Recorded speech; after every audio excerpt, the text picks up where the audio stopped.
Boker Tov, Cher Bachouim.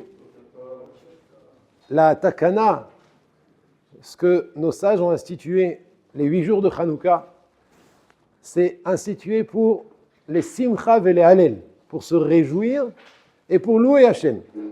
Donc il faut faire très attention concernant la Simcha, d'être Bessimcha. Comment on fait pour être Bessimcha? C'est pas difficile. En tout cas, ce qu'il ne faut pas faire. On va commencer par ce qu'il ne faut pas faire. Selon la halakha, il y a principalement 2 choses qu'il faut faire attention pendant les 8 jours de Hanouka. Si jamais, lo aleinu chas v'shalom, quelqu'un quitte ce monde pendant Hanouka, on ne fera pas de espedim même pendant son enterrement.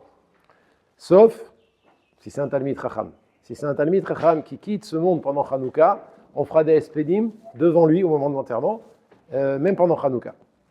Mais un homme qui n'est pas Talmid Chacham, un juif, qui n'est pas Talmid Chacham, on ne fera pas d'espedim ni pendant l'enterrement, ni à la fin des 7 jours, ni à la fin des 30 jours. On aura le droit de faire un repas et de dire des divrei chizouk, de dire des divrei Torah, mais ne pas faire des spedim pendant les jours de Hanouka, de ne pas provoquer chas v'shalom un pleur.